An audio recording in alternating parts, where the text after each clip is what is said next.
it was all about learning so much about music by getting involved with people who devote their entire musical lives to playing and researching free improvisation.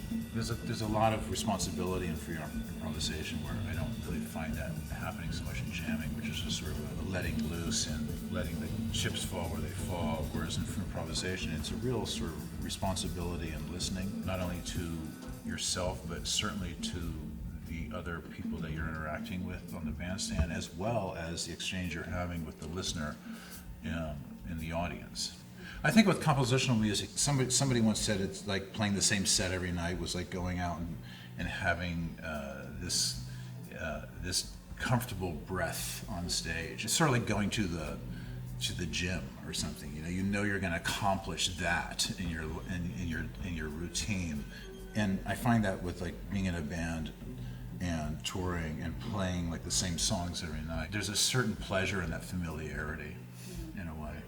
Whereas in free improvisation, that net is kind of gone. It's certainly more of a high-flying act. But you do employ specific tropes that are personal in your playing. And in a lot of free improvisers, in their instruments, they have the tropes of a shared technique, you know. There's certain traditional techniques on any instrument that a musician will learn, and a lot of in the world of free improvisation, I find that there's a lot of unlearning that is kind of going on with that, whereas I never had to worry about that.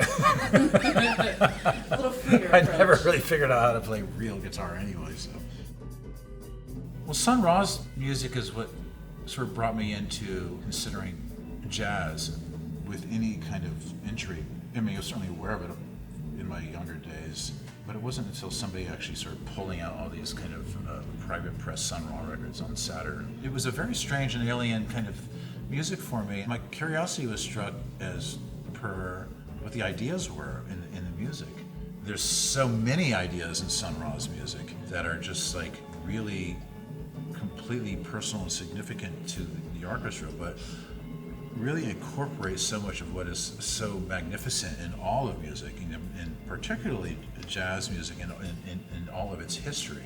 The acknowledgement to the band leader, Sun Ra, by the orchestra was always so important in that group, and that was interesting to me. It was almost like a Buddhist kind of situation, where it was like Sun Ra was the Buddha. These were acolytes, and they were studying from the master. You know, Sonic Youth played a gig with the orchestra right before Sun Ra passed away in Central Park outdoors. That was really amazing because the weather report was it was going to be stormy and rainy. And the orchestra went on first and we went on second because we were the loud rock band that was going to be next afterwards. And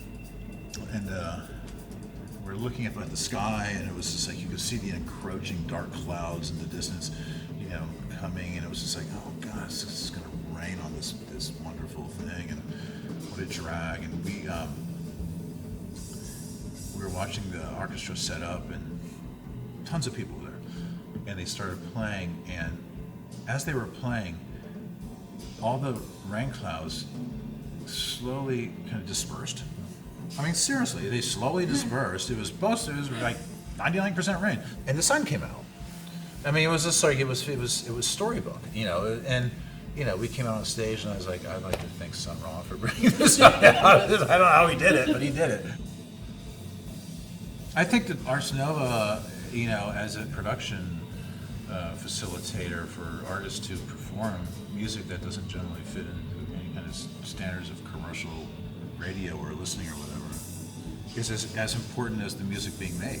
I mean, I think about that with like music writers as well. I mean, I used to think that more with music writers when I was growing up. It was like the writers were so interesting to me who were writing about the music I was interested in, especially kind of more marginalized, like avant-garde music, or even like punk rock in the 70s, or you know, the advent of hip-hop was like such an experimental music in the context of coming out of like, you know, more traditional R&B and soul music.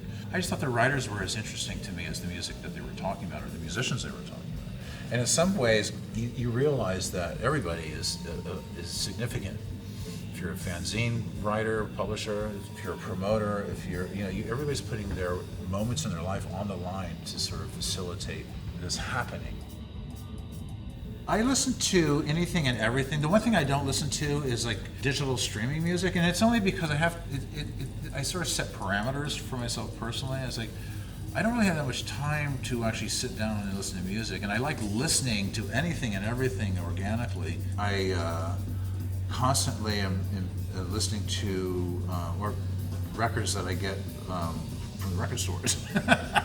I go to a record store. I got 2 records here. Like, I can show you what I'm listening to. I'm listening to this new album that's coming out on Bill Nace's label.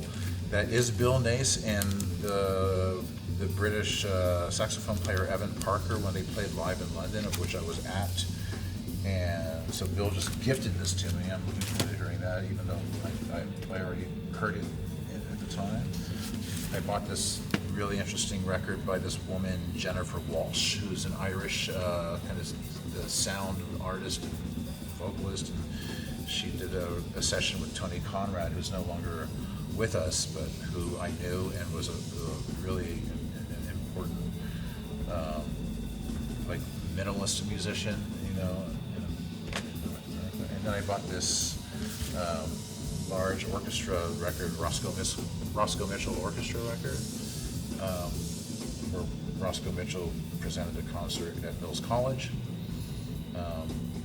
And Willie Wynant, who's playing with me tonight, is in this ensemble. So yeah, I buy records and I listen to records, and I find that the electrical impulse jumping off of a groove into the stylus is kind of the second best sounding source for music. I think the first best is cassette tape going over like that ferrous oxide going over a magnetic head. I think that sounds really good.